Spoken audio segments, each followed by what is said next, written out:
ರಾಜ್ಯಮಟ್ಟದ ಕ್ರೀಡಾ ಸಾಧನೆ ರೆಡ್ಡಿ ವೀರಣ್ಣ ಪಿಯು ಕಾಲೇಜ್ ಕಾರಟಗಿ.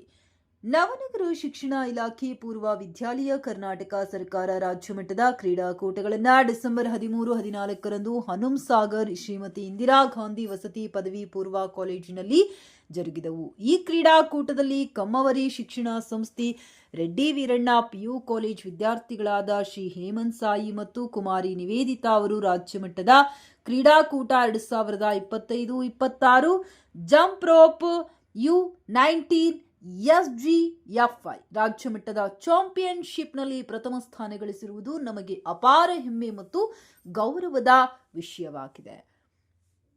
ಈ ಅದ್ಭುತ ರಾಜ್ಯಮಟ್ಟದ ಸಾಧನೆ ವಿದ್ಯಾರ್ಥಿಗಳ ಕಠಿಣ ಪರಿಶ್ರಮ, ಸಮರ್ಪಣೆ ಮತ್ತು ಶ್ರೇಷ್ಠತೆಯನ್ನ ಪ್ರತಿಬಿಂಬಿಸುವುದರ ಜೊತೆಗೆ ನಮ್ಮ ಸಂಸ್ಥೆಗೆ ಮಹತ್ತರವಾದ ಹೆಮ್ಮೆ ಮತ್ತು ಗೌರವವನ್ನ ತಂದಿದೆ. ಕ್ರೀಡಾಕೂಟದಲ್ಲಿ ವಿಜೇತರಾದ ವಿದ್ಯಾರ್ಥಿಗಳಿಗೆ ಸಂಸ್ಥೆಯ ಅಧ್ಯಕ್ಷರು ಕೊಲ್ಲಾ ಶೇಷಗಿರಿರಾವ್, ಕಾರ್ಯದರ್ಶಿ ಎಲ್ ವೀರಭದ್ರರಾವ್, ಆಡಳಿತ ಮಂಡಳಿ ಶ್ರೀಮನ್ನಾರಾಯಣ, ಪ್ರಾಂಶುಪಾಲರು ಡಾಕ್ಟರ್ ಮೊಹಮ್ಮದ್ ರಫೀಕ್, ಶ್ರೀದೇವಿ ಕೊಲ್ಲಾ ಮತ್ತು ಉಪನ್ಯಾಸಕರು ಡಾಕ್ಟರ್ ಪಂಪಾಪತಿ, ಮೌನೇಶ್, ದೈಹಿಕ ಶಿಕ್ಷಕರು ಗೋಪಿಕೃಷ್ಣ, ತಿಪ್ಪಣ್ಣ, ವೆಂಕಟೇಶ್, ಇಂದ್ರಜಾ ಹಾಗೂ ಶಿಕ್ಷಕ ವೃಂದ ಶುಭ ಹಾರೈಸಿ ಅಭಿನಂದನೆಗಳನ್ನು ಸಲ್ಲಿಸಿದರು.